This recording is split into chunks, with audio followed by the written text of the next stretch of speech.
Hello everyone. Good morning to all of you. Sound और screen proper आ रहा हो तो हम लोग आगे बढ़ते हैं। लास्ट क्लास में आपको बताया था माइक्रोस्कोप और आज टेलीस्कोप के बारे में और इसके आगे पढ़ेंगे। सो बेसिकली आप ऑप्टिकल इंस्ट्रूमेंट्स के बारे में पढ़ रहे हैं।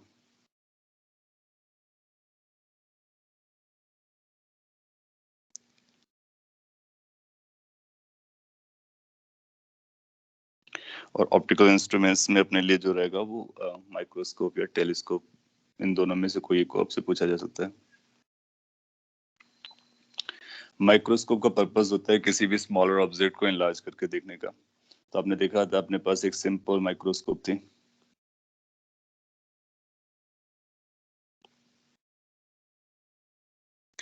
बेसिकली एक लेंस होता है और लेंस से कैसे इमेज बन रहा होता है, बस अपने को वही बनाना होता है। बस पर्पस स्पेसिफाइड है। What is the purpose? Purpose is कि अपने को इनलार्ज इमेज मिलनी चाहिए। सो इनलार्ज इमेज अगर आप कॉन्वेक्स लेंस से पता करना चाहते हो तो आपको उसके लिए ऑब्जेक्ट को फोकस और ऑप्टिक सेंटर के बीच में कहीं रखनी होगी। उसके बाद आप अगर नाभि को याद रखते हो फॉर्मूलाज तब भी काम चलता है। ये आपकी ऑब्जेक्ट है, आपको क्या करना है, इस ऑब्जेक्ट का इमेज बनाना है, दैट्स ऑल।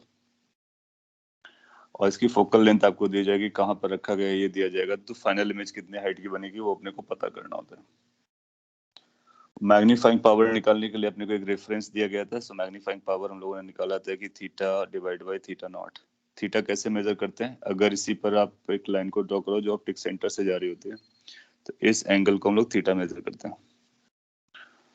और थीटा नॉट कैसे आता है वो आपको पता है। थीटा नॉट को निकालने के लिए हम h/d यूज करते थे। दोनों का जब रेशियो लिया था तो कुछ ऐसा आया होगा, ये h/u होता है और ये h/d होता है, तो d ऊपर गया होगा, d/u आ जाता है। सो इतना आप याद रखोगे काम चलेगा। u कैलकुलेट करने के लिए आपको सिचुएशन दी जाएगी, उससे निकाल सकते हो। हम लोगों ने दो स्पेशल केसेस को डील किया था। एक वो केस था जो नॉर्मल एडजस्टमेंट होता है और दूसरा वो केस था जो नियर पॉइंट एडजस्टमेंट होता है। I hope you got to know कि नॉर्मल एडजस्टमेंट क्या होता है। नॉर्मल एडजस्टमेंट में फाइनल इमेज कहाँ पर बननी चाहिए? इनफाइनाइट पे। तो फिर ये अपना f के बराबर हो जाएगा u। तो नॉर्मल एडजस्टमेंट में d/f आ जाएगा और नियर पॉइंट एडजस्टमेंट में ये जो u होगा वो d के बराबर हो जाएगा। सो इसके दोनों रिजल्ट्स आपको पता है, फिर भी मैं एक बार लिख देता हूँ। नॉर्मल एडजस्टमेंट ऑफ i, उस केस में जो मैग्निफिकेशन या मैग्नीफाइंग पावर आती है that is d/f। Near point adjustment आपने जो देखा था ऑफ i, इस केस में इसकी जो वैल्यू आ रही थी that is going to be कुछ d/f +1 जैसा आ गया था, या फिर 1 + d/f लिख सकते हो। अगर हम एक लेंस के बारे में समझते हैं, अब फ्यूचर में इसके आगे कुछ और लेंस लगा दिया जाएगा। जो आपने देखा था कंपाउंड में एक और लेंस लगा हुआ था, तो उस केस में आपने क्या किया, इसका मैग्निफिकेशन निकालो फिर इन नंबर से मल्टीप्लाई कर दो। और फर्स्ट का जो मैग्निफिकेशन होता है दैट इज बेसिकली ऑब्जेक्टिव। सो उसको भी मैं लिख देता हूँ ताकि आपको रिजल्ट्स फाइनली याद रहे। Compound microscope.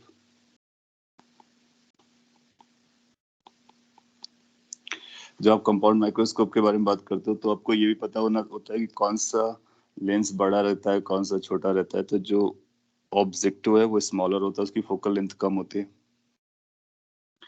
और जो आई पीस होता है उसकी फोकल लेंथ हम लोग ज्यादा रखते हैं। एंड देन वी से कि एक ऑब्जेक्ट को आप प्लेस करोगे, उसका मैग्निफिकेशन निकालोगे एंड ऑल दैट थिंग। सो अगर आपको ऑब्जेक्ट प्लेस करना है मे बी लाइक दिस, इस तरह से इसको रखते हैं कि ऑब्जेक्ट आई पीस के लिए ये इमेज कुछ ऐसा बनेगा और फोकस के अंदर बनना चाहिए।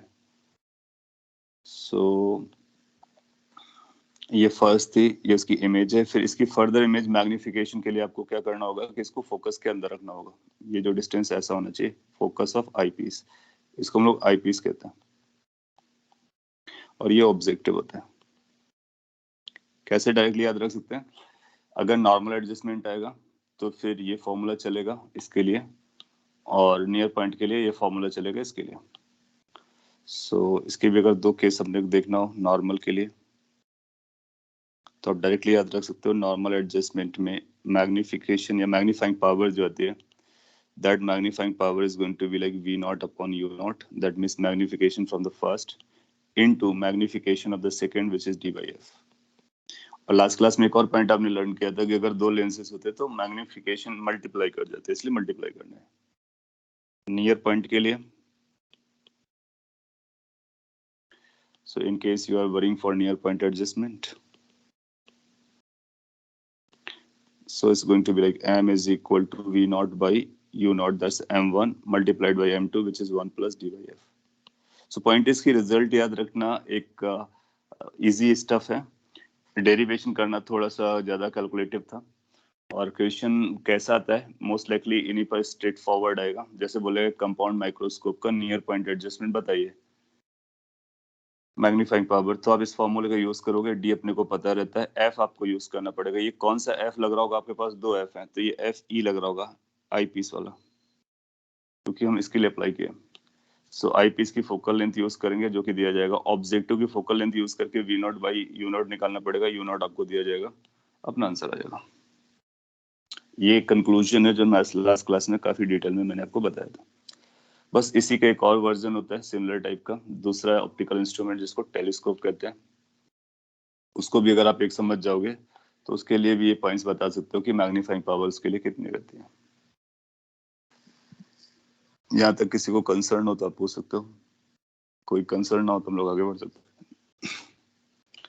If third lens is used in compound microscope, it will be smaller than the objective lens. Generally अपने पास ये दो को ही हम कंपाउंड कहते हैं, फिर उसके बाद वो कॉम्प्लेक्स टाइप का आ जाएगा।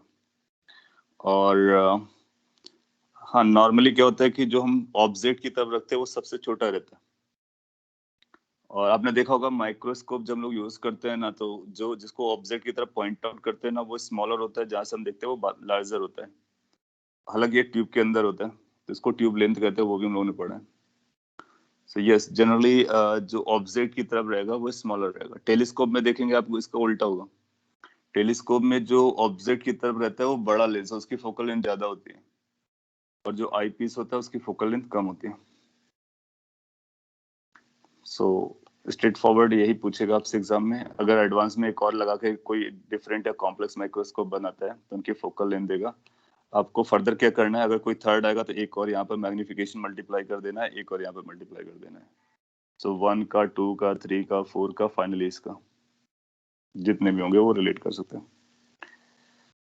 Anyway, इसके बाद हम लोग टेलीस्कोप के बारे में थोड़ा सा जान लेते हैं कि कैसे फंक्शन कर रहा होता है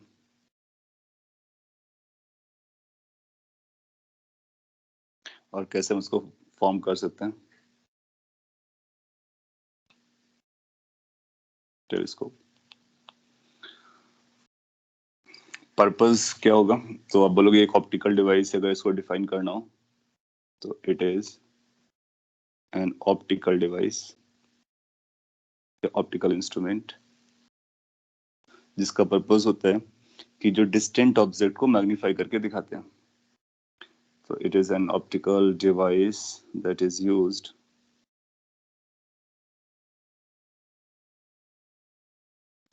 to see magnified image of distant objects.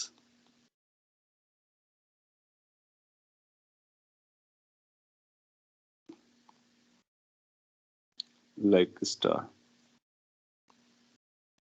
So जो डिस्टेंट ऑब्जेक्ट होते हैं जैसे स्टार हो गया, उसको अगर आप नेकेड आई से देखेंगे तो आपको नहीं दिखेगा या फिर बहुत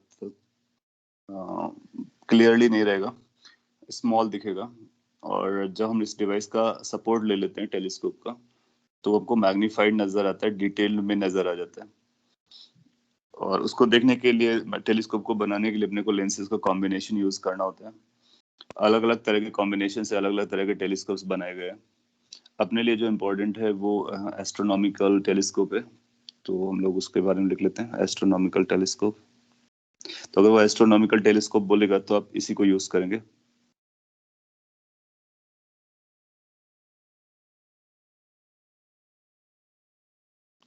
ये पॉपुलर है।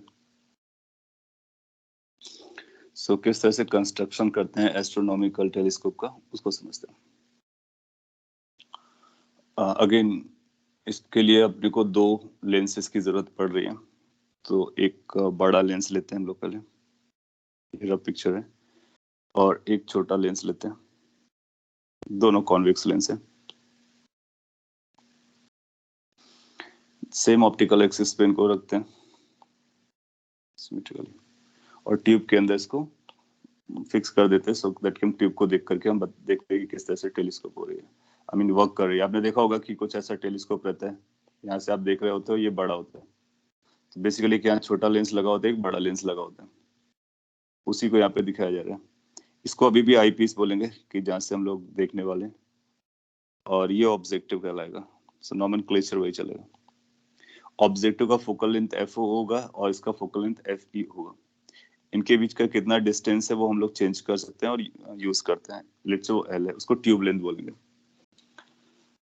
ना। अगर कोई ऑब्जेक्ट बहुत दूर रखी हुई है, बहुत दूर रखी है, तो उससे आने वाली लाइट रेज पैरेलल आएंगे, क्योंकि वो इनफाइनाइट डिस्टेंस पे कहीं है। सो जो लाइट रेज आएंगी they will be running parallel to each other. और जब कभी पैरेलल लाइट रेज किसी लेंस पे या मिरर पे फॉल करते हैं, तो आपको पता है कि उनका इंटरसेक्शन जो होता है वो फोकल प्लेन पर होता है। सो लेट्स कंसीडर कि कोई लाइट रे ऐसा आ रहा है,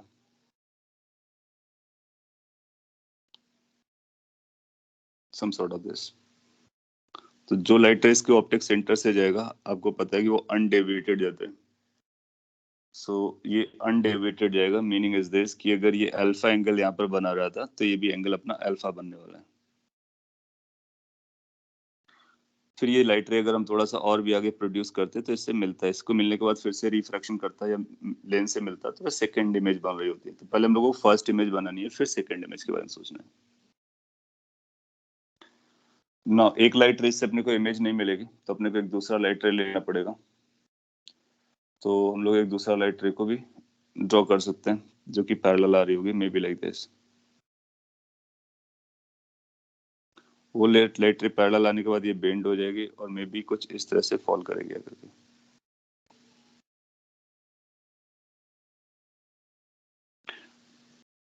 so that will B second light रे, मे बी जहां पर ये एक दूसरे को इंटरसेक्ट कर रहे होंगे, वो जो पॉइंट होगा that will be focal plane. So you'll find कि इनका जो इंटरसेक्शन हुआ है, लेट्स से दो लाइट रेज हमने बी से कंसीडर की थी। सो जहां पर ये कट करेगा इस पॉइंट पर, आप पाओगे कि ये जो पॉइंट होगा वो फोकल प्लेन पे लाई कर रहा होगा। तो अगर हम इसकी इमेज बनाना चाहें, तो वो इमेज ये बनने वाली है, इन्वर्टेड इमेज बनने वाली है। सो ए बी जो कि फार डिस्टेंट पर ऑब्जेक्ट थी, उसकी इमेज अपने को ए डैश बी डैश जैसा मिला। अगर इसकी हाइट एच रही होती, तो फिर हम इसको एच डैश बोल सकते हैं, और या फिर हम A B A dash B dash से बता सकते हैं ना। इस लेंथ एल को हम लोग एडजस्ट करेंगे, इस तरह से एडजस्ट करेंगे, या फिर ये वाले लेंस को हम आगे पीछे घुमा सकते हैं। पर्पस ये रहेगा कि ये जो फर्स्ट इमेज बन रहा है, it must be within the focus. So इसका अगर फोकस यहाँ पर है, लेट्स से focus of eyepiece. So this will be the focal length of eyepiece, and the image is being formed between the optic center and the focus, जो आपने microscope में देखा था। तो इसके बाद ये कुछ माइक्रोस्कोप जैसा काम करेगा, और जब कभी ऑब्जेक्ट इस लेंस के लिए उसके फोकस के विद इन होगी, तो इसकी इमेज बनाएगा, जो कि इरेक्ट होगी, मैग्नीफाइड होगी, वर्चुअल होगी। हम लोग जानते हैं इरेक्ट होगी, मैग्नीफाइड होगी, वर्चुअल होगी। सो उसको ड्रॉ करने के लिए आप देखोगे लाइट रेस, अगर आप लाइट रेस का सपोर्ट लेते हो कि आपकी रेस कैसे दिखेंगी, तो आप देखोगे कि ये रेस कुछ ऐसे जाने की कोशिश करेंगी रिफ्रैक्ट होने के बाद, और ये जो इधर से फॉल हो रहा था, अगर ये थोड़ा सा और आगे बढ़ाया गया होता, छोटा सा मैंने बनाया हालांकि, ये कुछ ऐसा जा रहा होता, तो आप पाओगे कि इनको बैक साइड प्रोड्यूस करेंगे कहीं ना कहीं, तो कट करेंगे। और वो इस तरह से कट करेगी कि अगर उसको हम लोग यहाँ से ज्वाइन कराते इसके ऑप्टिक सेंटर से, तो यहाँ से इसी लाइन को ज्वाइन करते हुए जाएगा। कैसे बोल सकते हो? क्योंकि अगर ये हमारे लिए ऑब्जेक्ट रेड कलर की जो ऑब्जेक्ट, अगर ये ऑब्जेक्ट का काम कर रहे हैं तो यहाँ से भी तो लाइट रेस पे जाएंगी और इसके बाद इसको बैक साइड प्रोड्यूस करने से कट करेंगे। जहां पर ये आकर के इसको मीट कर रहे होंगे वो पॉइंट हमारा बन जाएगा point of intersection, that means that will be the point, image point. So इसको आप ऐसे प्रोड्यूस करा दोगे और इसको भी ऐसे प्रोड्यूस करा दोगे and they will appear to cut at this point, same point. So जो फाइनल इमेज बनेगा वो ये बन जाएगा। बेसिकली हम लोग दो लेंस से इमेज बना रहे हैं एंड ये जो फाइनली आपको बताया गया है that is let's say b double dash a double dash. So ये डिस्टेंट ऑब्जेक्ट थी जिसकी पहले लेंस से जो इमेज बनाई वो बहुत छोटी सी इमेज बन रही थी, फिर उसको हमने मैग्नीफाइड कर दिया दूसरे इमेज से तो ये बड़ी आ गई। अभी हमको मैग्नीफाइड इमेज दिख रही है, डिटेल में दिख रही है। आपसे नॉर्मल क्वेश्चन पूछ सकता है कि जब हम लोग स्टार की या किसी भी ऑब्जेक्ट की जो डिस्टेंट ऑब्जेक्ट है एस्ट्रोनॉमिकल टेलीस्कोप से इमेज देखते हैं तो हमको इमेज कैसा दिखता है? तो क्या हमको इमेज इरेक्ट दिखता है या फिर इन्वर्टेड दिखता है?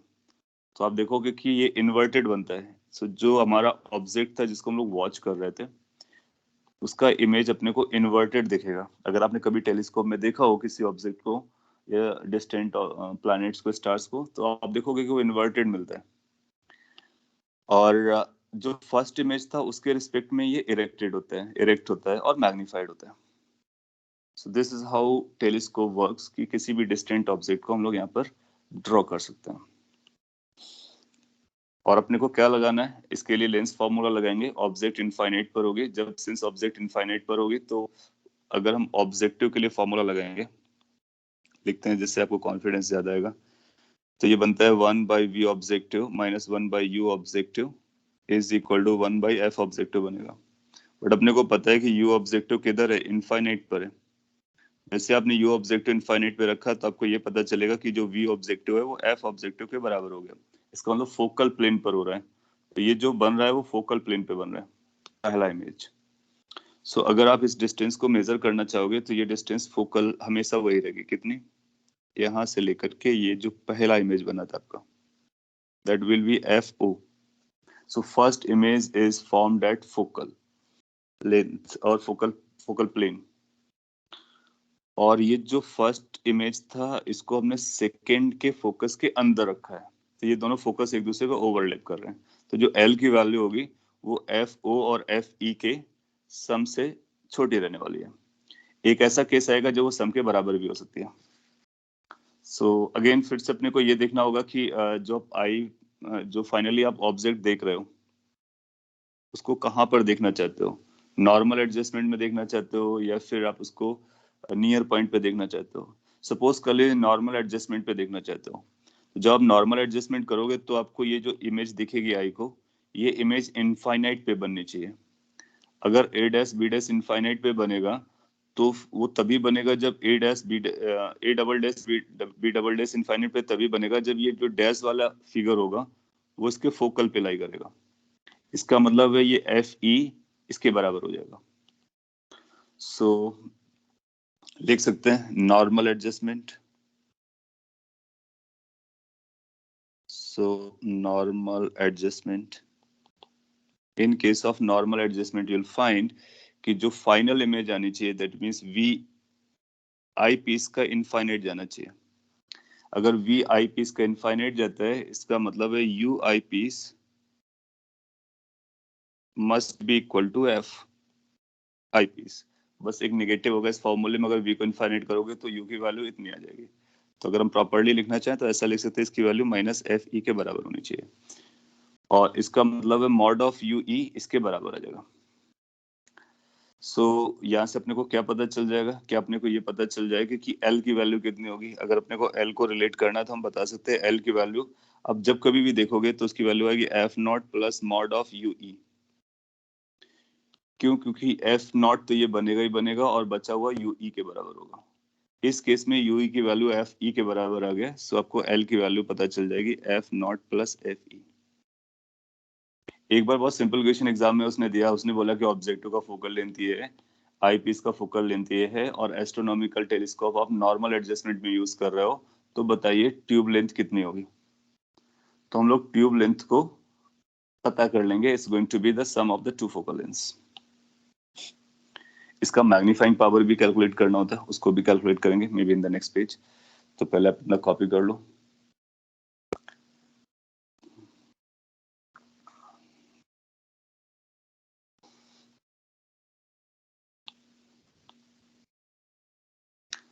ना इसी फिगर को हम लोग नेक्स्ट पेज पर यूज करने वाले हैं, तो इसको आपको डिटेल में देखना है, और अगर आपने नोट कर लिया तो उसको देखते रहना है। ये अल्फा एंगल हमने लिया था कि जो लाइट्स आ रही थी वो पैरेलल आ रही थी प्रिंसिपल एक्सिस के ऑलमोस्ट, और जो छोटा सा एंगल था वो अल्फा था।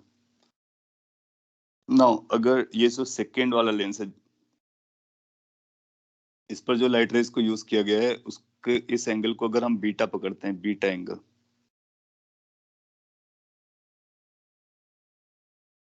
सो ये जो छोटा सा एंगल दिख रहा है, अगर इसका नाम हम बीटा देते हैं, सो यू विल फाइंड कि ये जो बीटा एंगल होगा वो ये फर्स्ट इमेज के लिए यूज हो रहा होगा, और अल्फा एंगल इसके लिए था ना। यहाँ से हम अल्फा और बीटा दोनों को कैलकुलेट कर सकते हैं और दोनों का रेशियो पता कर सकते हैं, और बीटा जितना बड़ा होगा आप पाओगे उतनी बड़ी इमेज आपको मिलेगी, अल्फा जितना छोटा होगा उसके हिसाब से इमेज हमारी बन रही होगी। तो मैग्नीफाइंग पावर इस इंस्ट्रूमेंट की डिफाइन करते हैं। सो नेक्स्ट पेज पे कुछ ऐसा बोल सकते हैं, magnifying power of telescope is defined as m is equal to the angle beta divided by the angle alpha। अब ये बीटा और अल्फा क्या है जो आपने प्रीवियस उस पे देखा, वही है। Beta is the angle formed by the final image. तो मैं एक बार फिर से दिखाता हूँ आपको। बीटा वो एंगल है जो फाइनल इमेज बना रही है आई पीस के साथ, और अल्फा वो एंगल है जो ऑब्जेक्ट क्रिएट कर रहा है ऑब्जेक्टिव के साथ। तो ऑब्जेक्ट का ऑब्जेक्टिव के साथ एंगल अल्फा है, फाइनल इमेज का आई पीस के साथ जो एंगल है वो बीटा है। और अगर हमको ये दोनों वैल्यूज पता रहे तो उनका रेशियो निकालेंगे, उसी को हम मैग्नीफाइंग पावर बोलते हैं। कितना वैल्यू आएगा, अब यहाँ पे देख सकते हो, अगर मैं यहीं पर लिखने की कोशिश करूँ तो अल्फा की वैल्यू क्या लिख सकते हैं हम लोग, what this alpha is going to be. If you look at this alpha, तो आपको कोई एक ट्राइंगल पकड़ना पड़ेगा। लेट्स से जो ए डैश बी डैश है उसको यूज करते हैं, ये ए डैश बी डैश है, दोनों में कॉमन नजर आ रहा है। एक ये ट्राइंगल आप पकड़ लीजिए, और एक ये ट्राइंगल पकड़ लीजिए, इसका राइट हैंड साइड वाला। तो ये जो डार्क कलर ब्लैक किया है, इसमें दो ट्राइंगल्स नजर आ रहे हैं, और दोनों में अल्फा बीटा इन्वॉल्व है। मीन एक में अल्फा एक में बीटा इन्वॉल्व है, और दोनों में एक साइड कॉमन आ रही है जो ए डैश बी डैश इमेज है।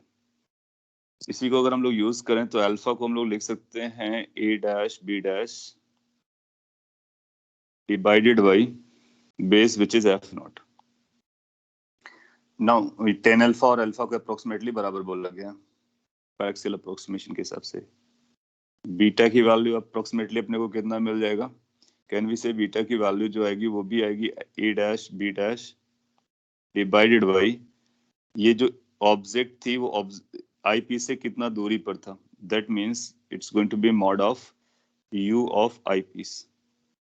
तो आई पीस का यू क्या था, उसका मैग्नीट्यूड अपने को लगेगा, और उसके मैग्नीट्यूड को हम यूज कर सकते हैं। सो इससे अपने को बीटा पता चल जाएगा। अल्फा बीटा का रेशियो निकालने के मैग्नीफाइंग पावर निकल आएगी।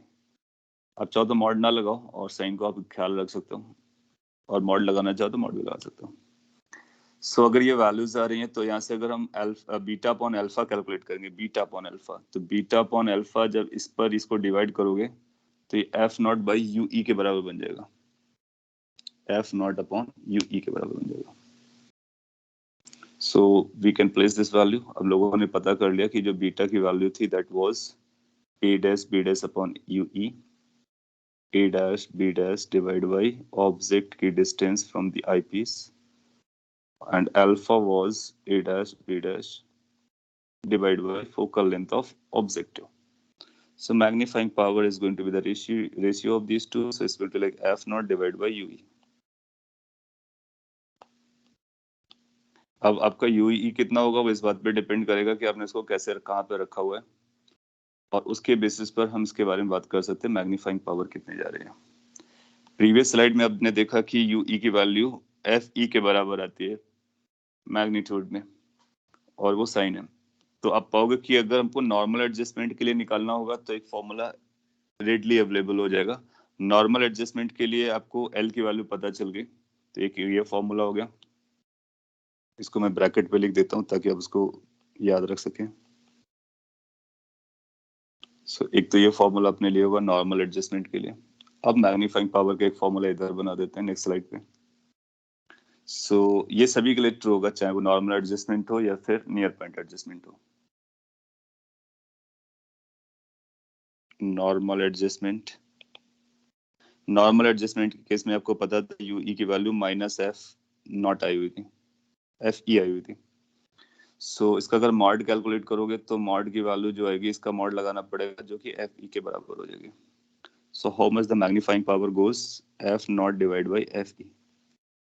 अगेन सिंपल क्वेश्चन ऐसा पूछा जा सकता है कि अपने पास एस्ट्रोनॉमिकल टेलीस्कोप है, ऑब्जेक्टों का फोकल लेंथ दिया गया है, आईपीस का फोकल लेंथ दिया गया है, नॉर्मल एडजस्टमेंट करना है, तो बताइए what is going to be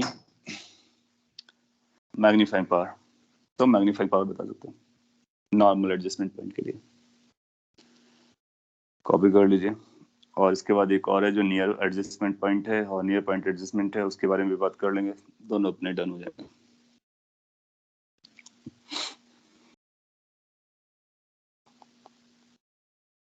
near point adjustment,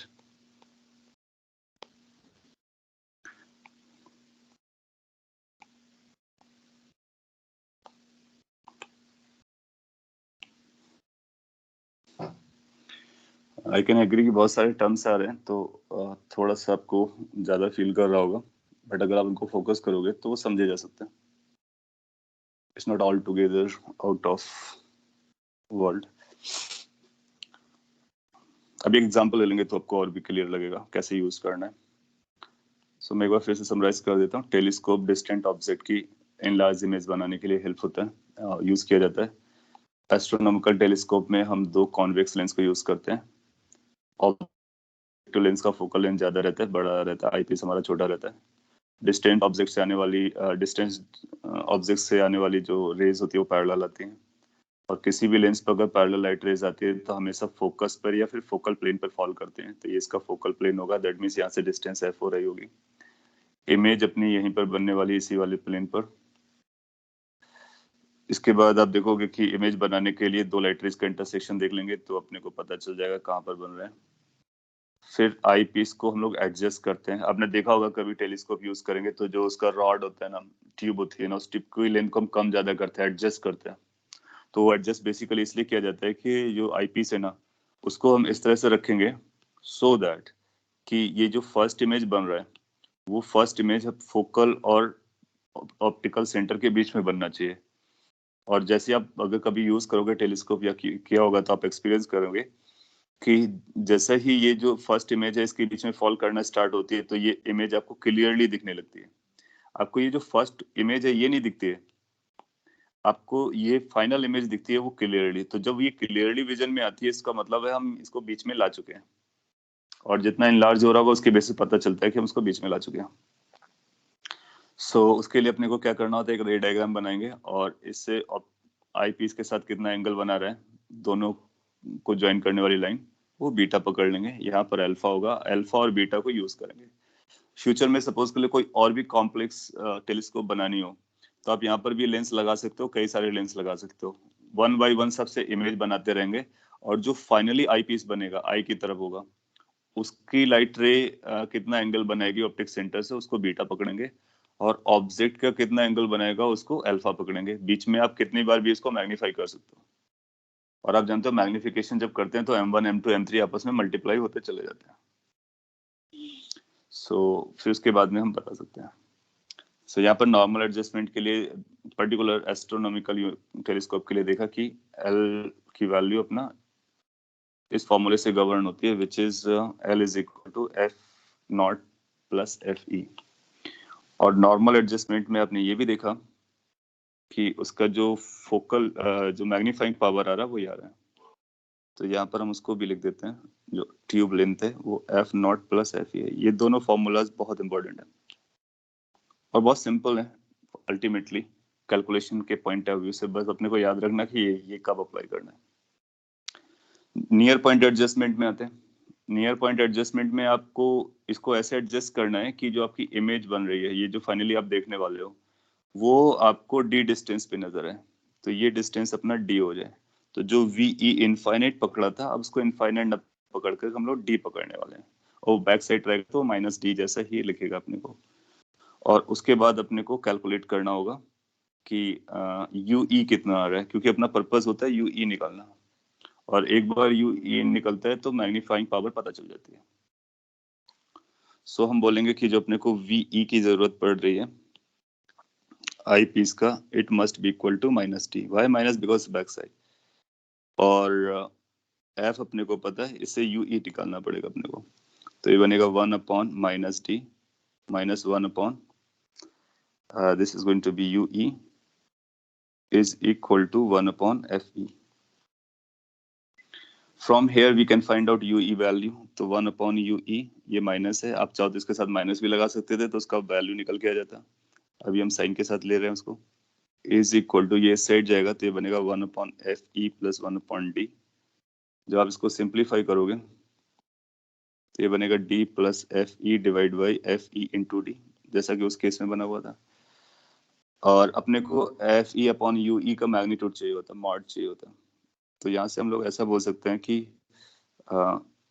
F, ये क्या चाहिए था, एफ ओ चाहिए था बेसिकली अपने को। गुडनेस, ठीक है। तो अगर ये यहाँ से 1 अपॉन यू ई निकालना चाहोगे तो 1 अपॉन यू ई की वैल्यू आ जा रही है minus D plus F E divided by F E into D. अब देखो यहाँ पर यू ई साइन के साथ था, तो ये यू ई नेगेटिव रहा होगा, तो अगर आपने इसको माइनस से रिप्लेस कर दिया होता तो ये माइनस नहीं दिखता। और या फिर आप ऐसा भी बोल लो कि हम इसको मैग्नीट्यूड में यूज करने वाले हैं, तो इसलिए मैग्नीफाइंग पावर कितनी आ जाएगी? मैग्नीफाइंग पावर आएगी F O divide by mod of U E. जब इसका मॉड लगाओगे तब आओगे कि ये नंबर अपना सेटल हो जाएगा। सो कुछ गड़बड़ किया मैंने यहाँ पे साइन को लेकर के, मल्टीपल में रहा होगा, इनटू था। सो बेसिकली अपने को क्या करना है, इसी को एफ नॉट से मल्टीप्लाई कर देना, तो ये बनेगा F not times D plus F E divide by F E plus F into D.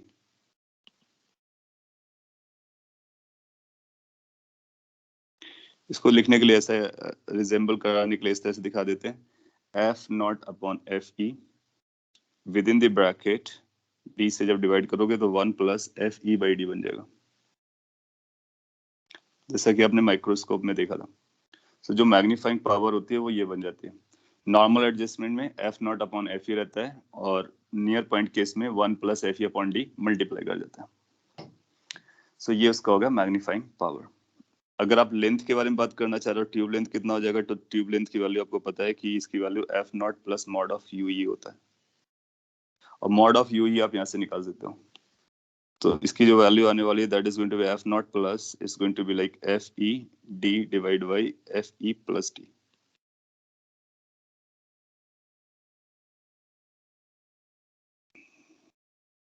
So this is going to be like F E plus D. अब आपको क्या पता होगा, D पता रहता है, F E F नॉट पता होगा, तो यहाँ से लेंथ भी निकाल सकते हैं। थोड़ा सा कॉम्प्लिकेटेड टाइप का है, बट आप ध्यान से ऑब्जर्व करो तो लेंस फोकल लेंथ पता होगी तो सारा काम हो जाएगा।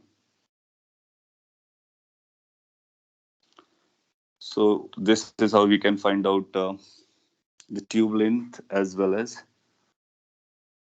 magnifying power for the 2 points, near point as well as normal adjustment. अगर कोई और एडजस्टमेंट बोलेगा तो v की वैल्यू आपको देगा, और आपको ये फॉर्मूला लगा देना, बेसिकली v की वैल्यू, d की वैल्यू को v से रिप्लेस कर देना इस वाले एक्सप्रेशन में, और या फिर आप सॉल्व करके भी आंसर निकालोगे तो चलेगा। एक छोटा सा एग्जांपल मैं आपको दे देता हूँ, अगर आपको समझ में आ गया तो फिर अपना काम हो जाएगा। एक बार आप चाहो तो इसको फिर से रिवॉच कर सकते हो, और कोई कंसर्न आ रहा हो तो रेज कर सकते हो।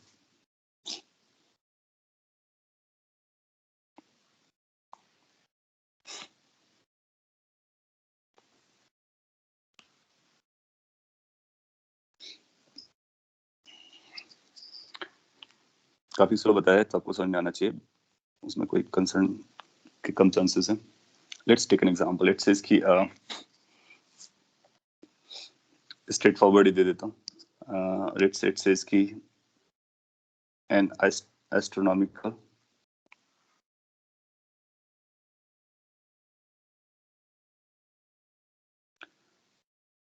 telescope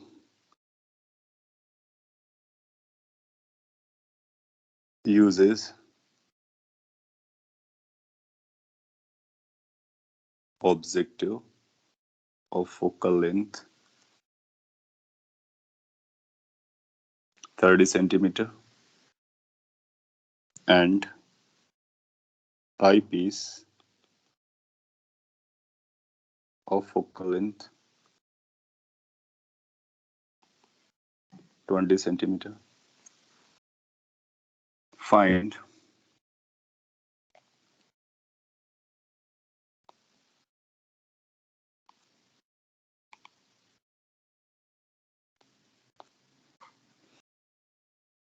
let's say find the magnifying power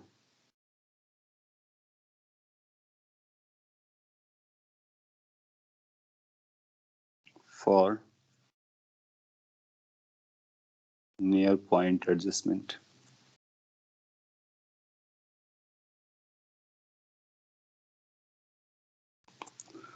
So ये लैंग्वेज है, इस लैंग्वेज को अगर आपने जो लर्न किया उससे रिलेट करोगे तो आप डेफिनेटली आंसर कर सकते हो। नियर पॉइंट एडजस्टमेंट के लिए इस एस्ट्रोनॉमिकल टेलीस्कोप की मैग्नीफाइंग पावर कितनी होगी वो अपने को बताना है। U E will always be negative. हाँ, क्योंकि यहाँ पर आप देखोगे कि जो यूई है वो लेंस के आगे रखे हुए ऑब्जेक्ट का बन रहा है, इसलिए वो नेगेटिव रहेगा। तो अपने को मॉड लगा देना है जब कभी मैग्नीफाइंग पावर निकालना है या फिर उसको एज अ लेंथ यूज करना है।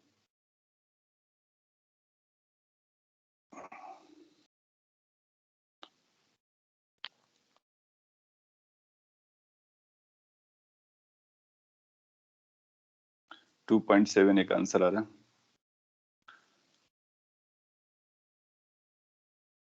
सो अपने को याद रहेगा कि नॉर्मल नियर पॉइंट एडजस्टमेंट के लिए मैग्नीफाइंग पावर का फॉर्मूला ये रहता है, तो थोड़ी सी प्रैक्टिस से अपने को याद हो जाएगा। So you'll find his magnifying power is going to be for near point adjustment as FO upon FE within the bracket 1 plus FE by D. So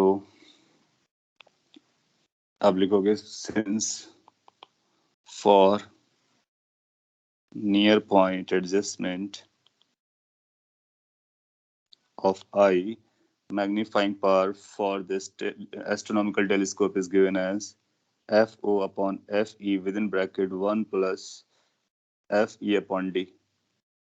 verify कर लेते हैं, FE upon D, F not upon FE। और एक बार आपने ये recall कर लिया बस काम हो गया। उसके लिए आपको पूरा ये सारा कैलकुलेशन करने की कोई जरूरत नहीं है जो यहाँ पर की गई है, वो सिर्फ आपको समझाने के लिए थी। फाइनल के लिए रिजल्ट मैटर करते हैं। और अच्छा, FO कितना दिया गया ऑब्जेक्टिव का? ऑब्जेक्टिव का अपने को दिया गया है 30 सेंटीमीटर। और आई पीस के लिए कितना दिया गया? आई पीस के लिए अपने को गिवन है 20 सेंटीमीटर। इन वैल्यूज को सब्स्टिट्यूट कर देना है। This is going to be 30 divided by 20. So going to factor greater than 1 plus FE which is 20 divided by D. D अपने को पता रहता है 25 सेंटीमीटर, सारा को सेंटीमीटर में तो हैंडल हो जाएगा। ओके, यहाँ से अपना आंसर आ जाएगा। और इसका यूनिट क्या होगा? ये यूनिट लेस होगा क्योंकि आप देख रहे हो रेशियो है। So that will become 3/2 within the bracket 1 plus 4/5, 5 से डिवाइड कर सकते थे। 9/5 हो जाएगा। तो ये बनेगा 3/2 इंटू 9/5, 27/10, 2.7 अपना आंसर बन जाएगा। तो नियर पॉइंट एडजस्टमेंट के लिए पूछेगा तो नियर पॉइंट एडजस्टमेंट का फॉर्मूला लगाएंगे। नॉर्मल के लिए बोलता है तो नॉर्मल का फॉर्मूला लगा सकते थे। ट्यूब लेंथ पूछेगा तो ट्यूब लेंथ यहाँ से इसको बताएं यूज करेंगे और इसके लिए इसको यूज करेंगे। आइदर वे हम अपना आंसर बता सकते हैं। सो उसकी टर्मिनोलॉजी अपने को समझना है। सो जब कभी आपसे पूछेगा तो आप इसको यूज कर सकते हो। एक और पॉपुलर टेलीस्कोप होती है गैलीलियन, वो कैसे वर्क कर रहा होता है उसके बारे में मैं आपको बेसिक आइडिया दे देता हूँ। और फिर कोई भी टेलीस्कोप, आप कई सारे टेलीस्कोप बना सकते हो, आप अपनी खुद की बना सकते हो। आपको लेंस लेने हैं, आपके पास कई तरह के लेंसेस होते हैं। पर्पस आपको पता है कि दूर की ऑब्जेक्ट का बड़ी इमेज चाहिए अपने को, तो कॉम्बिनेशन ऑफ लेंसेस लेकर के हम दूर की ऑब्जेक्ट का बड़ा इमेज बना सकते हैं और उसकी कैलकुलेशन कर सकते हैं ट्यूब लेंथ के कितना होगा और कहाँ पर बनेगा। पहला पॉइंट जो इम्पोर्टेंट होगा, दूर की ऑब्जेक्ट जो होगी उसके पहले फोकल पॉइंट पे बनेगी, तो ये तो सॉल्व हो जाएगा बहुत जल्दी। इसके बाद आपको सेकेंड लेंस को सॉल्व करना होता है, दैट्स ऑल। पर्पस आपको याद रहेगा कि सेकेंड लेंस को हम इस तरह से यूज करते हैं ताकि हमारी इनलार्ज्ड इमेज बने। ऐसा नहीं करेंगे कि डिमनेस इमेज बन जाए, डिमनेस करेगा तब तो फिर अपना काम, अपना पर्पस फेल हो जाएगा। और आप जानते हो अलग अलग लेंसेज में अलग अलग लोकेशन के हिसाब से वो अलग अलग अमाउंट का इनलार्जमेंट आता है। सो गैलीलियन कैसे वर्क कर रहा होता है उसके बारे में बता देता हूँ। सो इसके साथ साथ ये डन हो जाएगा। Next is going to be Galilean telescope.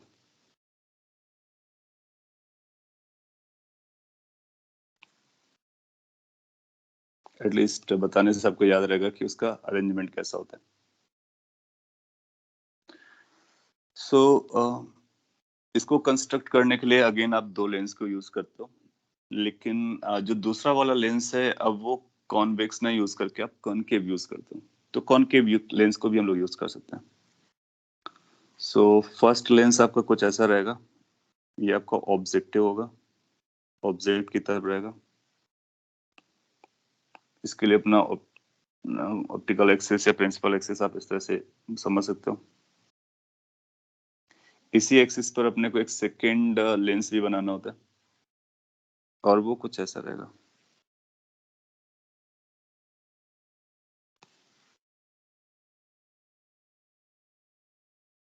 Some sort of this. Again इनके बीच का जो गैप है, लेंथ है, ट्यूब लेंथ, उसको हम एडजस्ट करेंगे डिपेंडिंग अपॉन कि हमको कहाँ पर कैसी इमेज मिल रही है, अलग अलग डिस्टेंसेस उसको, और ट्यूब में इसको फिक्स करते बेसिकली इसको मूव करा देते हैं, या एक को फिक्स करके दूसरे को मूव कराया जा सकता है। ये फर्स्ट वाला हमारा ऑब्जेक्टिव रहेगा, second will be eyepiece, and then again object will be at very large distant, जैसे कोई स्टार होगा, कोई प्लैनेट, सन होगा या फिर समथिंग लाइक दैट। वहां से जो लाइट रेस आएंगी वो पैरेलल आएंगे। सो पैरेलल लाइट रेस कहाँ पर इंटरसेक्ट करते हैं आपको पता है, फोकल प्लेन पर। तो कोई भी लाइट रे आ रही है, अगर हम एक लाइट रे कंसीडर करते हैं तो ये सच जाएगा और फोकल प्लेन पर कट करता हुआ नजर आएगा। अभी मैंने एक लाइट रे ड्रॉ किया, हम दोनों भी लाइट रे ड्रॉ कर सकते हैं। सिंस अपने को एक ही सॉल्व करना होता है तो सिंपलेस्ट फिगर बनाएंगे तो एक से भी काम चलेगा। दूसरा, अगर आप ऐसा ड्रॉ करते हो देन विल फाइंड कि वो ऐसा कहीं कट कर रहा होगा, जहां पर भी कहीं कट कर रहा होगा तो वहां पर इमेज बनेगा। वो इमेज यहाँ पर भी बन सकता है, हम एल को चेंज करके हम लोग इमेज कहीं और भी बना सकते हैं, ऐसा यहाँ पर भी बना सकते हैं। अपने को ये बस देखना है कि हमारा पर्पस क्या चल रहा है। तो आप देखोगे कि इससे इमेज को, अपने को सेकंड वाले से इमेज को मैग्नीफाई कराना है, तो उसके लिए अगर फर्स्ट का इमेज हमारा यहाँ कहीं बनेगा तो आप पाओगे कि इसको मैग्नीफाई करेगा क्योंकि ये डाइवर्जिंग है। सो अगर मैं इसका रफ पिक्चर बनाऊं तो फर्स्ट इमेज आप इसका फोकस पे बनाओगे और इसका फोकस जो होगा वो यहाँ कहीं होगा। So simplest figure, first image is this. ना ये जो इमेज बनी है, लेट्स से नाम देते हैं इसका ए डैश बी डैश। ये A dash B dash image यहाँ पर लोकेटेड रहती है अगर हमारे पास ये लेंस नहीं रहता।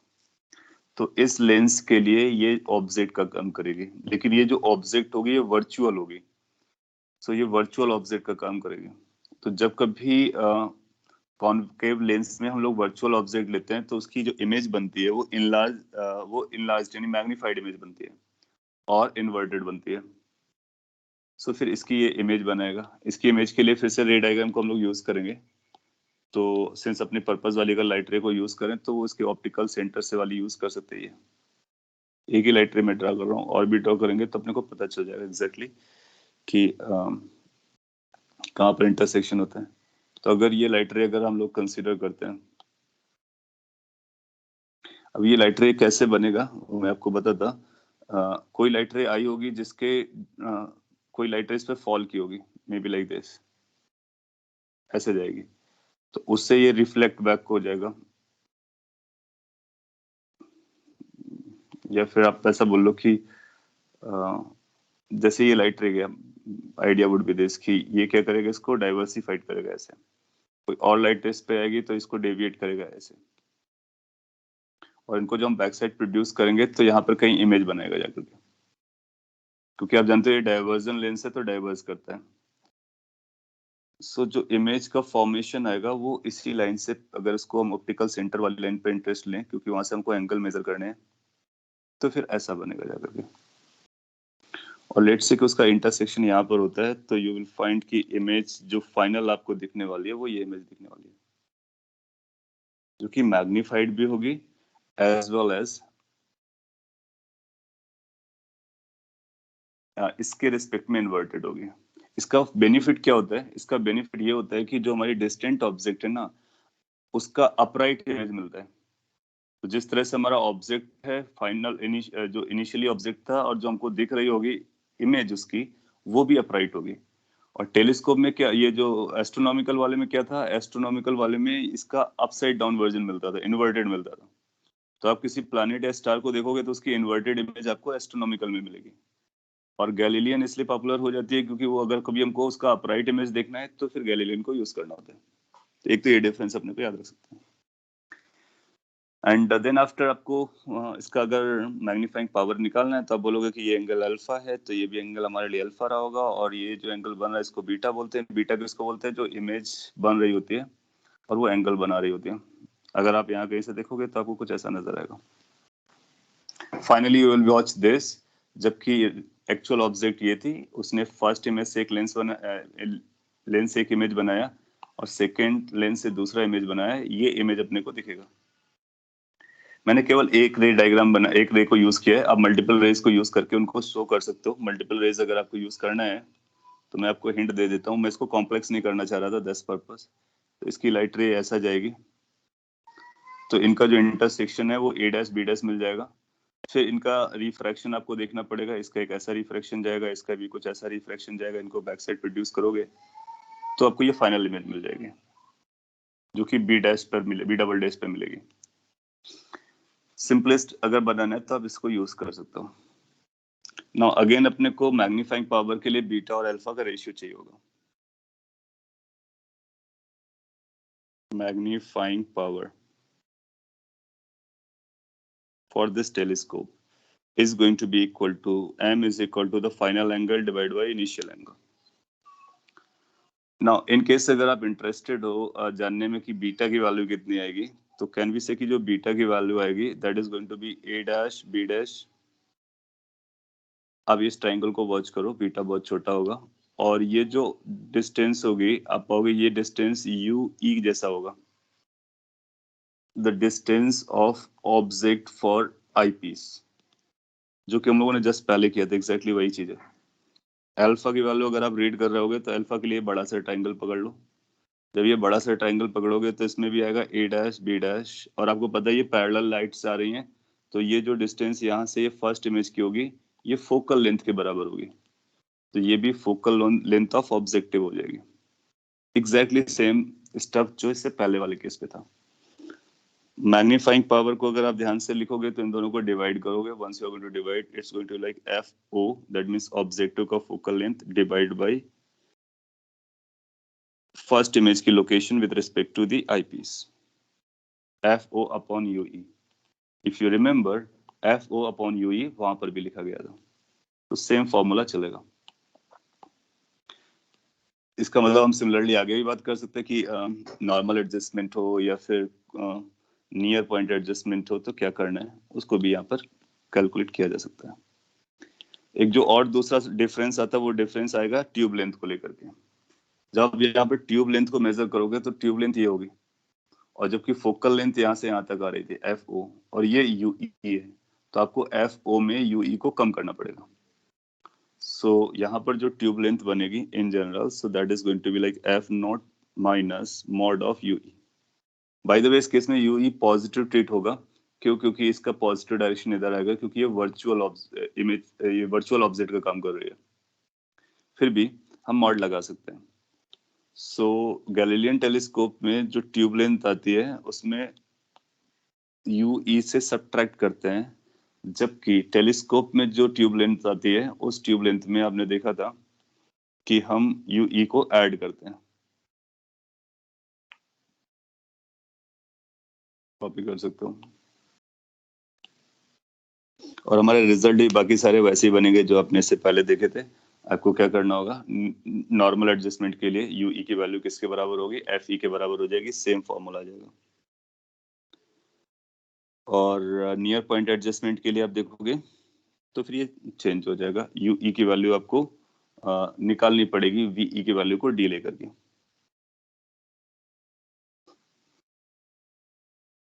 तो मैं दोनों रिजल्ट आप चाहो तो यहीं पे लिख देता हूँ डायरेक्टली, बाकी आप उनको वेरीफाई कर सकते हो। इनके जो आंसर्स होंगे एक नॉर्मल पॉइंट के लिए या नॉर्मल एडजस्टमेंट के लिए,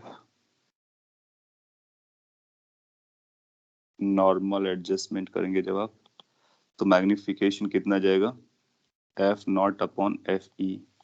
ट्यूब लेंथ कितना जाएगा, F not minus F E. So this will be the formula for this. अच्छा, एफ ई आपका निगेटिव भी आपको अपीयर कर सकता है, क्यों? क्योंकि वो कॉनकेव लेंस यूज किया है, तो मॉड ऑफ एफ ई लगाएंगे, क्योंकि हम उसकी न्यूमेरिकल वैल्यू या डिस्टेंस को सब्ट्रैक्ट करना चाहते हैं। तो this will be the formula for normal adjustment. What about near point adjustment?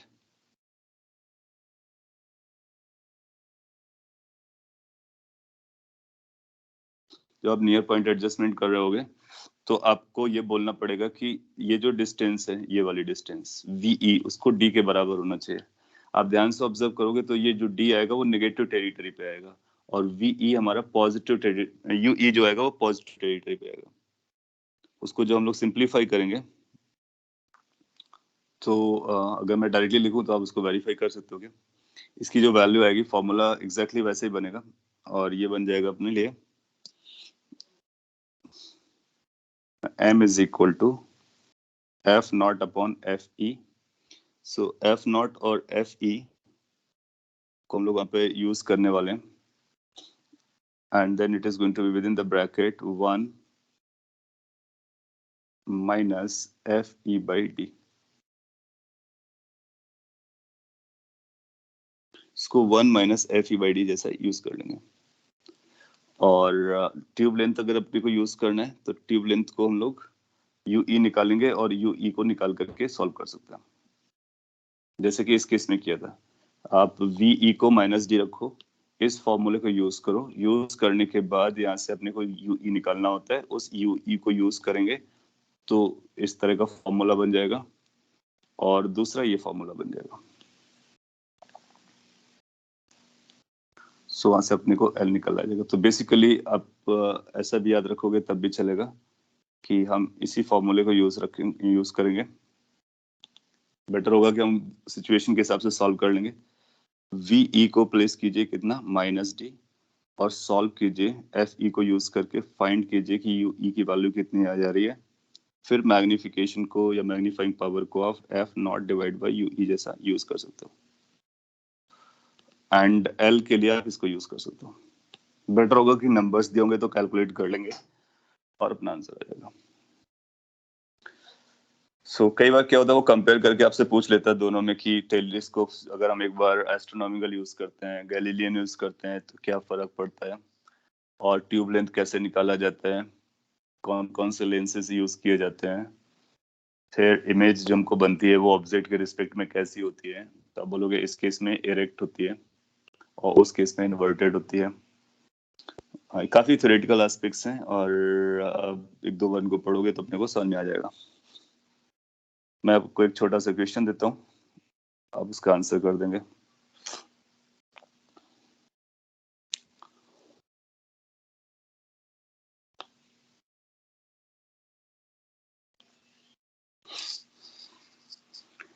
Suppose के लिए आपसे ऐसा बोलता है कि Galilean telescope uses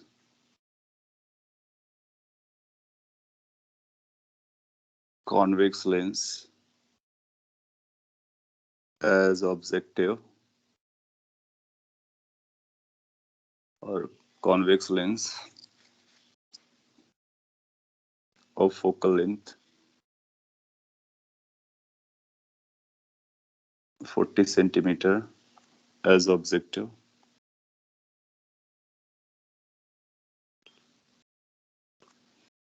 if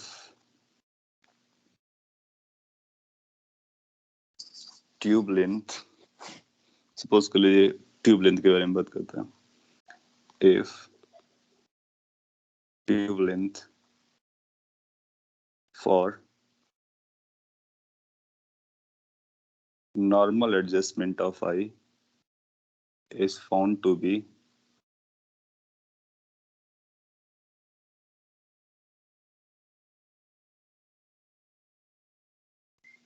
25 centimeter,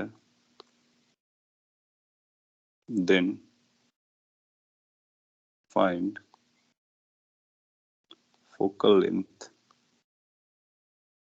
of eyepiece.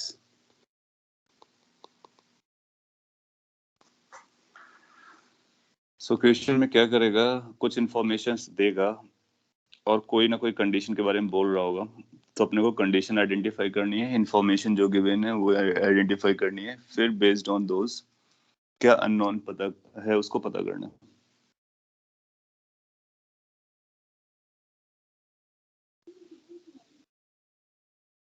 Try कर सकते हो।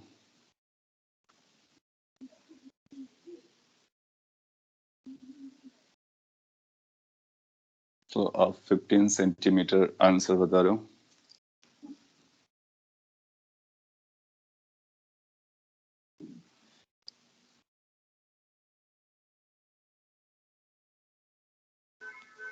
ओके, सो डायरेक्टली आपको यूज कर लेना है। मैग्नीफाइंग पावर और ट्यूब लेंथ ये होता है, नॉर्मल एडजस्टमेंट पॉइंट में ये यूई की वैल्यू एफ ई के बराबर होती है, तो हम लोग इसको यूज करते हैं। तो यहाँ से अपने को पता चलेगा कि सिंस अपने को एक आइडिया है, सिंस अपने को आइडिया है कि नॉर्मल एडजस्टमेंट में इसकी value F O minus mod of F E होती है। ट्यूब लेंथ अपने को कितना पता किया गया, 25 सेंटीमीटर आ रहा है, एफ ओ कितना था 40 सेंटीमीटर था, तो माइनस एफ ई मॉड की वैल्यू पता चल जाएगी। सो आई पीस का फोकल लेंथ आएगा 40 minus 25, that is 15 centimetre. Now since ये मॉड वैल्यू है तो आप इसको बोलोगे कि इसके दो आंसर्स देखे जा सकते हैं, एफ ई की वैल्यू 15 सेंटीमीटर हो सकती है या फिर एफ ई की वैल्यू माइनस 15 सेंटीमीटर हो सकती है। हो सकता है वो ऑप्शन में दोनों वैल्यूज दे, तो फिर आपको देखना है कि ये कौन सा स्टफ है, ये गैलीलियन टेलीस्कोप है और दूसरा हम लोग कॉनकेव यूज करते हैं। तो सिंस हम लोग कॉनकेव यूज करते हैं तो हमारा आंसर आएगा कि एफ ई की जो वैल्यू आएगी that is going to be minus 15 centimetre. तो फोकल लेंथ ऑफ सेकेंड यानी eyepiece is going to be minus 15 centimetre. तो ऑप्शन आपको देखना है, अगर 15 प्लस और माइनस है तो आपको माइनस लगाना है, अगर प्लस का 15 नहीं है तो माइनस 15 लगाना ही लगाना है। मतलब अगर प्लस का 15 है तो अपने को प्लस का 15 नहीं लगाना है, वरना वो रॉन्ग हो जाएगा। Got it? ओके, सो हम लोगों ने काफी बात कर ली टेलीस्कोप, माइक्रोस्कोप और जितना भी रिलेवेंट स्टफ है। अगर कोई क्वेश्चन आएगा तो इसी में से आएगा और इसी जैसा होगा तो हम उसको रिलेट करके बता सकते हैं। कोई कंसर्न रहा हो तो आप पूछ सकते हो, नहीं रहा हो तो हम लोग थोड़ा सा और आगे बढ़ते हैं। एक छोटा सा पॉइंट उसके बारे में और बता देता हूँ मैं। इसके बाद आप पाओगे कि आपका ये रे ऑप्टिक्स वाला काफी डिटेल में सारा कुछ कवर हो जाएगा, तो हम लोग वेब की तरफ मूव कर सकते हैं। हालांकि उसको आप कभी भी सॉल्व कर सकते हो, एज ए क्वेश्चन आता है, लेकिन कई बार उसको पूछ लेता है तो हम डायरेक्ट रिजल्ट यूज करना पसंद करेंगे। उसको हम लोग डिस्प्लेसमेंट मेथड कहते हैं फोकल लेंथ निकालने के लिए। तो अगर आपके पास कोई एक कॉन्वेक्स लेंस है और उसकी फोकल लेंथ निकालनी है, तो एक तो लेंस मेकर फॉर्मूला है और दूसरा इमेज कैलकुलेशन से हम लोग निकाल सकते हैं लेंस फॉर्मूले से। और एक और मेथड होता है जिसको डिस्प्लेसमेंट मेथड कहते हैं। So displacement method,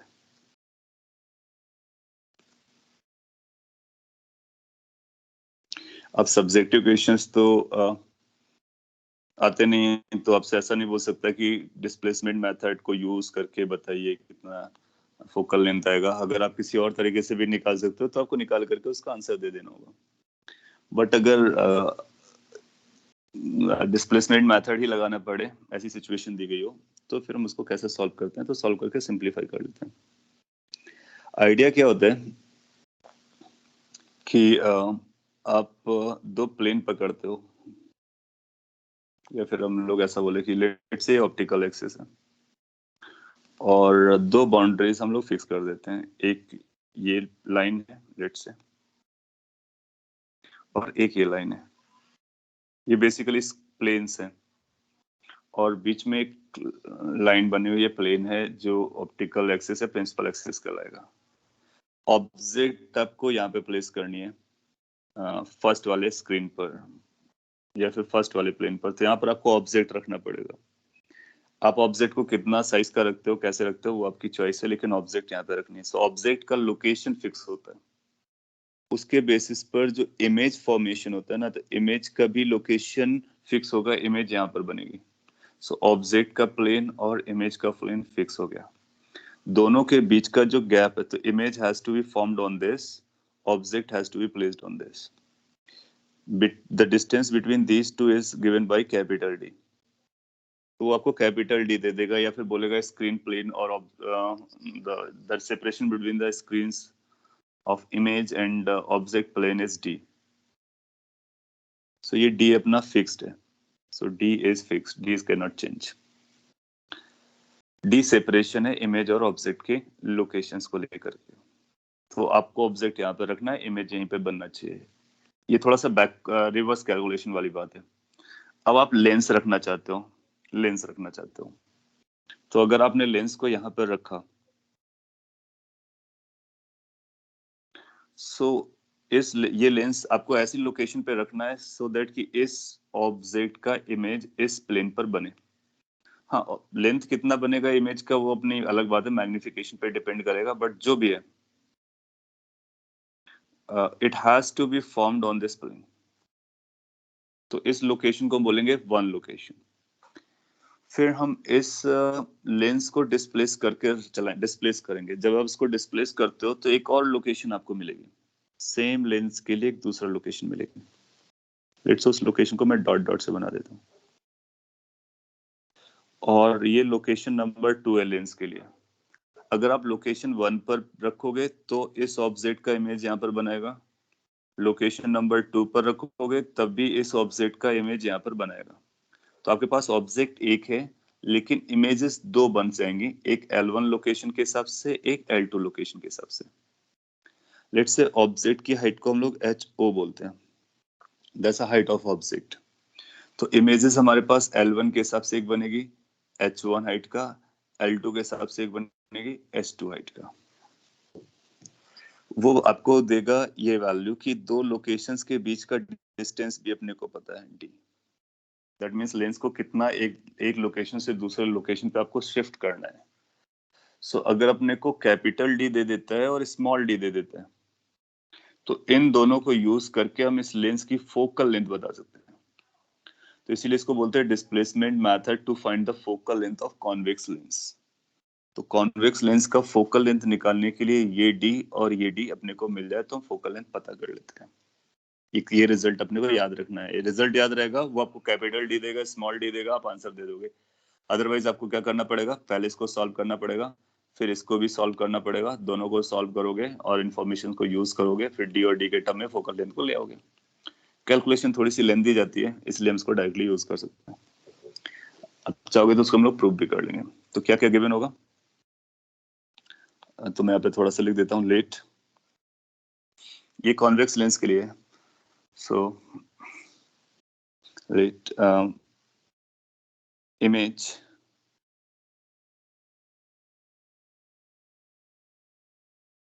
height is h1 when convex lens was at L1 and it is H2 for location L2. मतलब जब लेंस L2 लोकेशन पर होगा तो इमेज हाइट H2 हो जाएगी, वो H1 है, ऑब्जेक्ट हाइट H0 है। अच्छा, यहाँ पर क्या फिक्स्ड है उसके बारे में बोल देते हैं। D is fixed, that means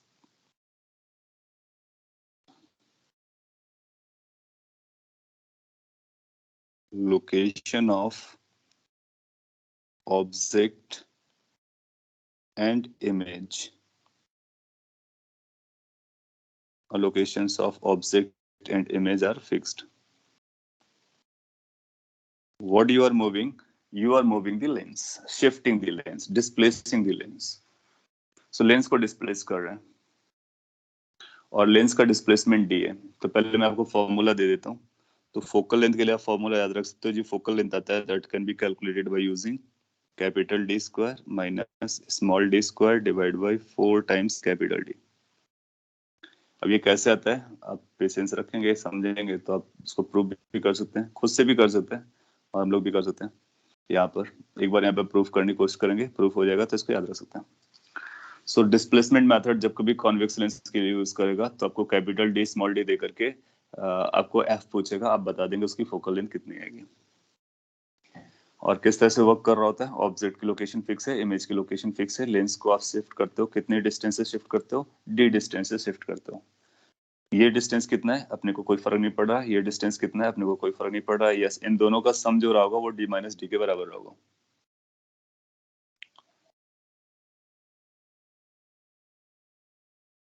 अपने लिखा can you show previous slide once, काफी पहले बोला था। कौन सी स्लाइड के बारे में बात कर रहे थे आप देख लो, आपको इसे पीडीएफ मिल जाएगा इसका, तब थोड़ी देर बाद देख लेना। आपने लिखा है can concave lens be used in place of convex in Galilean. Galilean जब बोलेगा तो अपने को यही यूज करना है। सो ये जो दो नाम दिए ना मैंने आपको, ये स्पेसिफिक है। एस्ट्रोनॉमिकल के लिए अपने को ये यूज करना है, गैलीलियन के लिए अपने को ये यूज करना है। हाँ, लिबर्टी क्या है, आप कोई और नाम दे सकते हो, उसके लिए कोई और अरेंजमेंट बना सकते हो। सो वो कोई एक हाइपोथेटिकल नाम दे करके कोई हाइपोथेटिकल कंडीशन के लिए बना सकता है, अलग अलग कॉम्बिनेशन ले सकता है या फिर कोई नया क्रिएशन कर सकता है। जैसे ही गैलीलियन बोलेगा तो अपने को ये कॉन्वेक्स यूज करना है और ये कॉनकेव यूज करना है और तभी आपको इरेक्ट इमेज मिलेगी, तभी आप ये फॉर्मूला लगाएंगे। ओके, वापस आते हैं इस पे। इसको पहले आप कॉपी कर लीजिए और फिर इसके बाद में इसको प्रूफ कर लेते हैं। अगर मैं आपके लिए छोड़ता हूँ तो आप घर पे भी प्रूफ कर सकते हो, लेकिन आप देखोगे कि आपके लिए काफी कॉम्प्लिकेटेड गिरेगा, कैलकुलेशन थोड़ी सी लेंदी नजर आ जाएगी। तो इसको मैं यहाँ पे सॉल्व कर देता हूँ।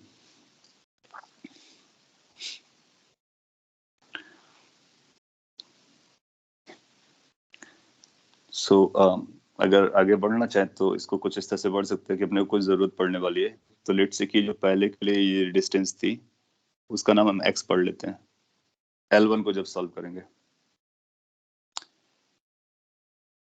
और तो ये जो बचा हुआ डिस्टेंस होगा, इस बचे हुए डिस्टेंस का नाम y पढ़ सकते हैं। तो x प्लस वाई किसके बराबर हो जाएगा, d के बराबर हो जाएगा, अपने को दिख रहा है। और अगर आप ध्यान से ऑब्जर्व करोगे सो L1 के लिए अपने को एक फॉर्मूला बनाना पड़ेगा L1 के लिए। अच्छा, L1 के लिए मैग्निफिकेशन हम लोग अगर यूज करना चाहें तो मैग्निफिकेशन कितना आएगा, तो मैग्निफिकेशन अपने को पता चलेगा M1। अगर उसका नाम हम लोग M1 देते हैं तो M1 की वैल्यू आती है हाइट का ratio, that means H1 divide by H0, और एज पर द फॉर्मूला इसकी वैल्यू रहेगी V बाई U। अब यहाँ पर V और U को अगर हम लोग यूज करना चाहें तो इसको हम लोग लिख सकते हैं Y बाई X। तो ये बनेगा y पॉजिटिव, x नेगेटिव आ जाएगा। y और x हमारे पॉजिटिव नंबर है लेट से। y और x पॉजिटिव नंबर्स हैं, जस्ट लाइक 20-30 सेंटीमीटर्स होते हैं उसी तरह से। तो u हमारा नेगेटिव हो जाएगा, v पॉजिटिव हो जाएगा और इस तरह का रिलेशन आ जाएगा। अगर हम लोग L2 के लिए यूज करते हैं तो L2 के लिए मैग्निफिकेशन कितना आएगा, उसके लिए आप लिखोगे H2 डिवाइड बाई H0। एक और रिलेशन यहाँ से अपने को मिल जाएगा, काफी इंपॉर्टेंट है। सो H2 डिवाइड बाई H0 करोगे, इसकी वैल्यू क्या होगी? अच्छा देखोगे कि यहाँ पर x और y बराबर होंगे, I mean like x plus Y की वैल्यू d के बराबर होगी, पार्डन। और अगर हम इस पर इमेज यहाँ पर पा रहे हैं और इस पर भी इमेज यहाँ पर पा रहे हैं, तो आप देखोगे कि हमारे पास एक फॉर्मूला होता है। क्या होता है फॉर्मूला? 1/v इन जनरल लगाते हैं, 1/v minus 1/u is equal to 1/f रहता है ना। v की जगह हम लोग y लिखने वाले पॉजिटिव, तो ये बन जाएगा 1/y प्लस, और डायरेक्टली ना लिखें तो ऐसे लिख सकते हैं 1/u की जगह माइनस x लिखेंगे और ये बनेगा 1/f। इसका मतलब हुआ कि ये बन जाएगा 1/y plus 1/x is equal to 1/f। अच्छा दोनों केस में चाहे वो L1 पोजीशन हो या L2 पोजीशन हो, फॉर्मूला हमको यही लगाना पड़ेगा या नहीं? और अगर हमको ये फॉर्मूला लगाना पड़ेगा तो इसको हम लिख सकते हैं 1/v प्लस 1, ये 1/y plus 1/x is equal to f लिखा हुआ है। क्या इसको हम लोग ऐसे भी लिख सकते हैं, just to let you feel कि क्या चल रहा है? तो 1/x plus 1/y is equal to 1/f भी तो लिखा जा सकता है। अगर इसको हम बैक साइड लेके जाएं तो यहाँ पर हम पहले माइनस भी लगा सकते थे y के साथ। तो पॉइंट इज कि जहाँ पर x है अगर उसको हम y लिखें और y को x लिखें तब भी ये फॉर्मूला जस्टिफाई हो रहा है। इसका मतलब है कि अगर हमारे ये x हुआ और ये y हुआ तो आप पाओगे कि अगले के लिए स्वैप हो जाएंगे। अगले के लिए स्वैप होने का मतलब हुआ ये जो डिस्टेंस होगी ये y बन जाएगी और ये जो डिस्टेंस होगी वो x बन जाएगी। अगर L2 पोजीशन पर आप आओगे तो ये आपके लिए ऑब्जेक्ट डिस्टेंस बन जाएगी और ये इमेज डिस्टेंस बन जाएगी, so that x plus Y का जो सम है वो d के बराबर रहेगा। पॉइंट इज कि अगर ये डिस्टेंस x है तो ये भी डिस्टेंस x होता है, सिमेट्रिकल होता है। और अगर हम इसका डिस्टेंस y पकड़ते हैं तो ये भी डिस्टेंस y रहेगा। एक छोटा सा कोरिलेशन था जो कैलकुलेशन को इजी रखने में काफी हेल्प कर रहा है। तो इसका हम लोग अभी यूज करने वाले हैं। तो अपने को ये पता चल गया कि एक्स वाई आपस में स्वैप हो जाते हैं। तो M2 के लिए अगर आप अप्लाई करना चाहोगे तो M2 के लिए जो V की वैल्यू आएगी वो x आएगी। x और y पॉजिटिव नंबर है और जो U की वैल्यू आएगी वो माइनस y आ जाएगी। फिर आप देखोगे कि अगर हमारे पास ये दो हैं तो इनको अगर हम मल्टीप्लाई करें, लेट्स से कि हम M1 और M2 निकालना चाहें। ये कैलकुलेशन थोड़ी सी स्पेसिफिक है इसलिए मैं आपको इस तरह से बता रहा हूँ, बाकी आप अपनी तरफ से कैलकुलेशन कर सकते हो। ये H1 माइनस H1/H0 आएगा और दूसरा H2 अपॉन H0 आएगा। राइट हैंड साइड में आपको इन दोनों को मल्टीप्लाई करना है। जब आप इन दोनों को मल्टीप्लाई करोगे तो माइनस माइनस प्लस हो जाएगा, पहली बात। दूसरी बात, x और y आपस में सेटल कर जाएंगे तो इसकी वैल्यू 1 आ जाएगी। तो एक इंपॉर्टेंट रिजल्ट और मिल जाता है, क्या? M1 और M2 की जो वैल्यू आती है वो 1 के बराबर आती है। तो डिस्प्लेसमेंट मेथड में M1 M2 की वैल्यू 1 के इक्वल आती है। और अगर इसको रीराइट करना चाहो तो आप ऐसा भी लिख सकते हो कि जो ऑब्जेक्ट की हाइट है वो अंडर रूट H1 और H2 के बराबर आती है। तो इनमें से कोई भी एक रिजल्ट आपसे पूछा जा सकता है, चाहे वो मैग्निफिकेशन की वैल्यू को लेकर के हो कि मैग्निफिकेशन का प्रोडक्ट कितना होता है, तो आप बोलोगे 1। एक बार उसने क्वेश्चन कैसा दिया एग्जाम में, उसने बोला कि डिस्प्लेसमेंट मेथड में एक लोकेशन के लिए इमेज की हाइट पर्टिकुलर आती है, दूसरे लोकेशन में इमेज की हाइट पर्टिकुलर आती है। तो बताइए ऑब्जेक्ट की हाइट कितनी रही होगी? आप सोचो अगर ये क्वेश्चन आ गया तो अगर अपने को ये फॉर्मूला पता है, it will take few seconds to answer. अगर ये फॉर्मूला नहीं पता है then it will take lot of minutes to answer. अब आपकी चॉइस है कि आप उसको फ्यू सेकेंड्स में देना चाहते हो या लॉट ऑफ मिनट्स में देना चाहते हो, वो आप देख सकते हो।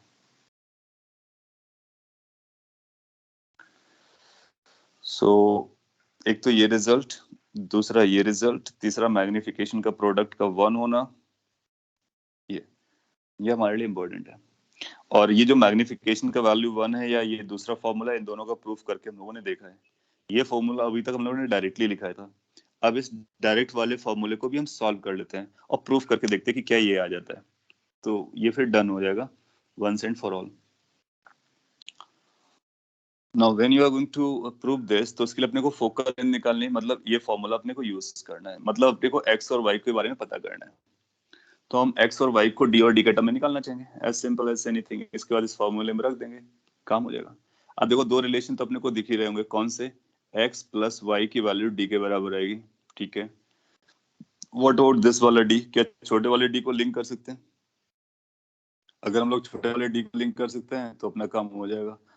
अब देखो कि ये वाली डिस्टेंस एक्स है, ये वाली डिस्टेंस एक्स है, तो ये वाली जो डिस्टेंस रही होगी वो ये बीच वाली जो डिस्टेंस है वो स्मॉल डी है। तो कैन वी से कि जो बचा हुआ डिस्टेंस होगा वो capital D minus small D हो जाएगा। सो अगर इस फिगर को आप देख पा रहे हो तो अपने को यहाँ से कुछ कंक्लूजन निकल के आ जाएंगे। क्या निकल के आ जाएंगे? कैपिटल डी में अगर स्मॉल डी हम कम कर देते हैं तो वो 2x के बराबर हो जा रहा है। सो कैपिटल डी में अगर स्मॉल डी कम कर देते हैं तो ये कैपिटल एक्स के बराबर हो जा रहा है। दूसरा, कैपिटल डी की वैल्यू अपने आप में एक्स प्लस वाई के बराबर है। तीसरा, 1/x प्लस 1/y की वैल्यू 1/f के बराबर है। इन रिलेशंस को अगर आप एक साथ हैंडल करोगे देन यू विल रियलाइज कि अपने को f पता चल जाएगा। सो f को पता कर लेते हैं और चेक कर लेते हैं कि क्या वही फॉर्मूला आता है, उसको फिर यूज कर लिया करेंगे। नाउ x की वैल्यू तो अपने को पता चल गई, फर्स्ट वाले से कितना आ रहा है, d minus D by two.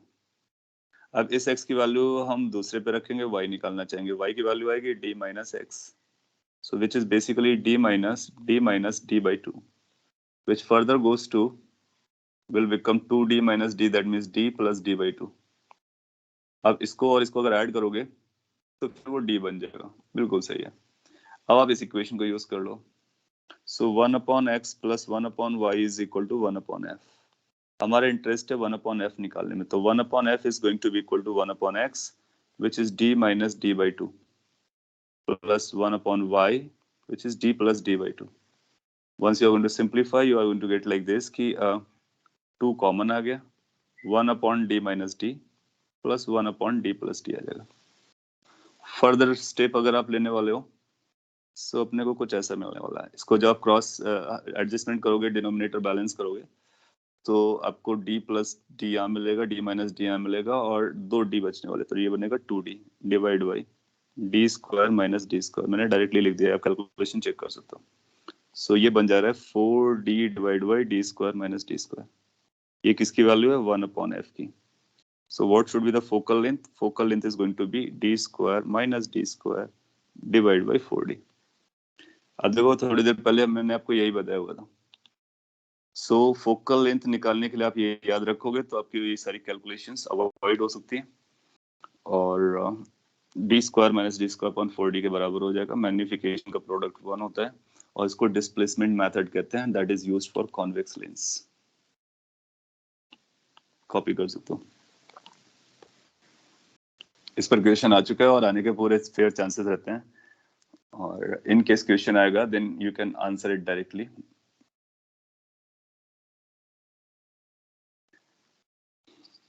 एक लास्ट क्वेश्चन मैं आपको देता हूँ, इसी पर बेस्ड आप उसका आंसर कर दोगे।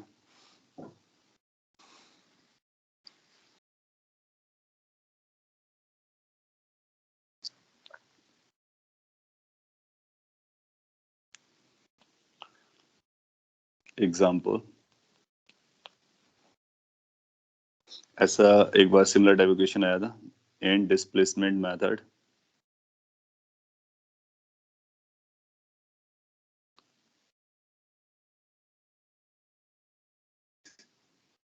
Two images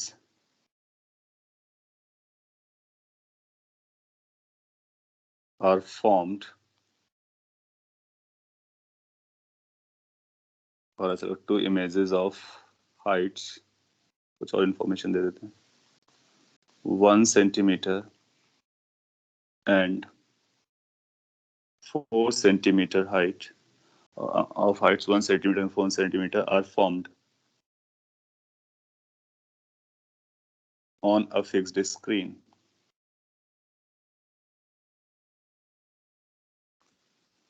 find height of object used in this method.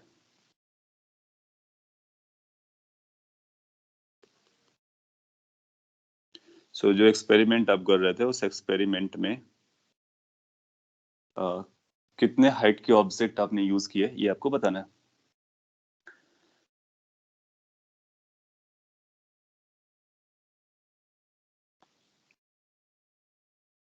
Copy कीजिए एंड अगर आपने इसको लर्न किया याद रखा तो यू विल फाइंड कि couple of second will be sufficient to answer. Otherwise आप डिस्प्लेसमेंट मेथड को सॉल्व करते रह जाओगे. कई बार वो डिस्प्लेसमेंट मेथड नाम नहीं लेगा, ऐसा बोलेगा कि स्क्रीन की लोकेशन फिक्स्ड है और ऑब्जेक्ट की लोकेशन फिक्स्ड है तो बताइए, तो इसका मतलब वो डिस्प्लेसमेंट मेथड की बात कर रहा है. तो कई बार वो क्या करता है, मेथड का नाम नहीं लेता है और अरेंजमेंट के बारे में बताता है कि हमारा ऑब्जेक्ट फिक्स था, एक लोकेशन पे था, इमेज भी उसी लोकेशन पे बन रही है, इसका मतलब वो डिस्प्लेसमेंट है. और अगर हम लेंस को कॉन्वेक्स लेंस को चेंज कर रहे हैं, सो यूल फाइंड कि इसका आंसर तो बहुत जल्दी आ गया. क्या हो गया? लेट मी टेल यू कि सिमिलर टाइप का क्वेश्चन एग्जाम में आ चुका है. सो आप बोलोगे कि height of object is given by under root height of first image, height of second image, and it's going like 1 into 4. Both are in centimeters, so centimeter square आएगा, under root के बाहर आएगा तो centimeter बन जाएगा, तो 2 centimeter. Done. So you just C and you can answer it. बोल सकते हैं. एक और लास्ट एग्जांपल मैं आपको दे देता हूँ and that will be done for ray optics.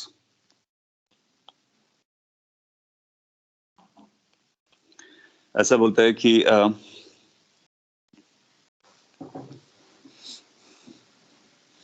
if the fixed distance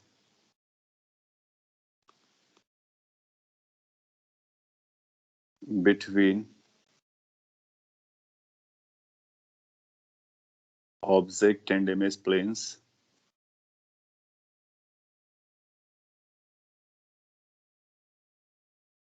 is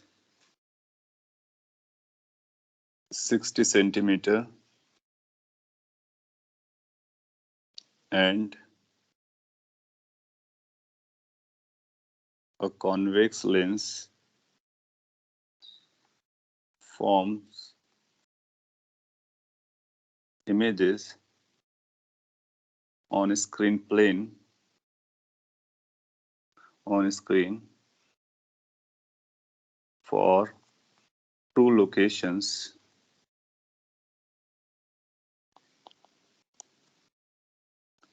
separated by 20 centimeter.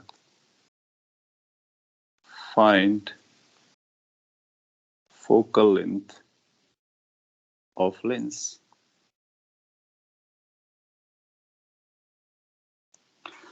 सो जो आपने लेंस यूज किया उसकी फोकल लेंथ कितनी होगी अगर ये इंफॉर्मेशन आपको दी जाए तो.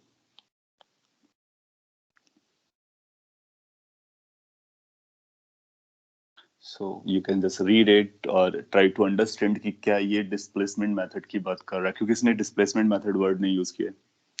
सो फिक्स्ड डिस्टेंस है ऑब्जेक्ट इमेज प्लेन्स की, इसका मतलब है ऑब्जेक्ट इमेज प्लेन वहीं पे रहते हैं और उनके बीच में दो अलग लोकेशन पे शिफ्ट किया जा रहा है. सो आपको क्लिक करेगा कि यस डिस्प्लेसमेंट वे है and you can answer it. 13.3 centimetre एक आंसर आ रहा है, which is also equal to 40/3.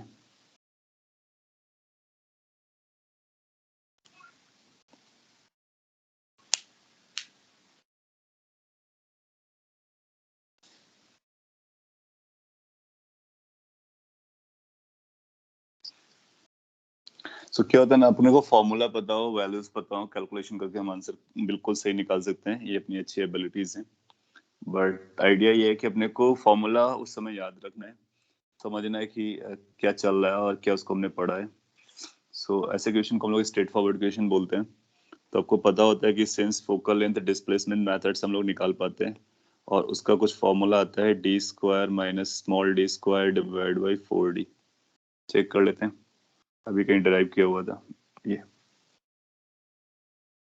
और यहाँ पर अपने को डी की वैल्यू दी है, स्क्रीन के बीच का डिस्टेंस 60 सेंटीमीटर बोला गया है। Small D that mean separation किया गया है लेंस के बीच का, दो लोकेशन के बीच का, तो 20 सेंटीमीटर बस। And then after it's matter of calculation, so you will say 60 का स्क्वायर माइनस 20 का square divided by 4 into D. D की जगह आप कितना लिख देंगे 60 सेंटीमीटर में आपका आंसर आ जाएगा।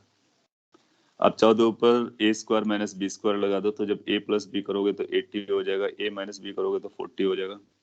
डिवाइड बाई 4 इंटू 60, तो 4 इंटू 60 को 40 इंटू 6 लिख सकते हो, सो दैट की 40 आप कैंसिल कर सको। बाकी आपकी चॉइस है कैसे कैलकुलेट करते हो। 2 से डिवाइड कर दोगे तो 40/3 सेंटीमीटर आ जाएगा, जिसको 13.33 भी आप बोल सकते हो। तो इसका मतलब है जो आप लेंस यूज करोगे it must B of focal length of 40/3। तो ये भी एक अच्छा मेथड है किसी भी लेंस की फोकल लेंथ को कैलकुलेट करने का, अपार्ट फ्रॉम कि लेंस मेकर को यूज करें। लेंस मेकर को हम लोग तब यूज करते हैं जब उसके मटेरियल के बारे में इंफॉर्मेशन होती है, और ये हम बिना मटेरियल के बारे में जाने हुए भी पता कर लेते हैं। Okay, so that's done. Now इस आप लोगों ने जो रे ऑप्टिक्स है कंप्लीटली स्टडी किया है, काफी डिटेल में डीप में स्टडी किया है। अगर आप इसको होल्ड में रखो, इसको अगर आप अपने कंट्रोल में रखोगे, रिवाइज करते रहोगे, so any question coming from this ray optics you will be able to handle. Next class में आप चाहो तो अगर आपके पास डाउट है तो हम लोग डाउट सेशन के लिए रख सकते हैं, क्योंकि आपका एग्जाम है। और अगर आपके पास डाउट्स नहीं होंगे then we can proceed further for wave optics. Yes sir वो एक्चुअली में कुछ क्वेश्चंस थे सर जिसमें हेमिस्फेरिकल लेंसेज थे, तो उसको कैसे करना है? अच्छा, आपने वो व्हाट्सएप किया हुआ, ठीक है, मैं उसको रिस्पॉन्ड करता टाइम लिमिट दे। और हेमिस्फेरिकल हो या कोई भी हो, बेसिकली थिक लेंस होता है। तो अगर आपने लेक्चर सारे अटेंड किए तो एक समय हम लोगों ने पढ़ा था refraction through the curve surface, spherical surface. तो mu 2 by V minus mu 1 by U is equal to mu 2 minus mu 1 by R लगाते हैं। तो अगर जब कभी ऐसा थिक सरफेस आएगा तो आपने को क्या करना है, लेट्स से ऐसा लेंस दे देगा कि एक हेमिस्फेरिकल है, एक दूसरा हेमिस्फेरिकल है, ऐसा कोई बड़ा सा है, इसके बीच का थिकनेस भी दे देगा। तो अपने को एक रिफ्रैक्शन यहाँ से पढ़ना है, दूसरा रिफ्रैक्शन यहाँ से पढ़ना है। तो इस ऑब्जेक्ट का पहले से इमेज बनाओगे, पहला इमेज आएगा, फिर वो इमेज इसके लिए ऑब्जेक्ट का काम करेगी, दूसरा इमेज बनेगा। और दो अलग अलग फॉर्मूलाज को यूज, मतलब 2 बार फॉर्मूला को यूज करके उसको सॉल्व करना है। जब थिन लेंस बोलेगा तो सिंगल फॉर्मूले से काम चल जाएगा, और अगर स्फेरिकल बोलता है, हेमिस्फेरिकल बोलता है, या कुछ और भी बोलता है, तो जहां भी सरफेस मिलेंगे वहां पर हम रिफ्रैक्शन रिफ्लेक्शन को लगा करके आगे बढ़ते हैं। और अगर आपको डाउट परसिस्ट करता रहता है तो कल आप पूछ सकते हो, तो कल पहले प्रायोरिटी दे देंगे डाउट्स के लिए। अगर आपके पास डाउट्स हैं तो हम लोग डाउट्स को डिस्कस करते रहेंगे, खत्म हो जाएंगे तो हम लोग वेब पे चले जाएंगे, वेब ऑप्टिक्स पे। Okay, any other question if you have you can ask, otherwise that's done for the day.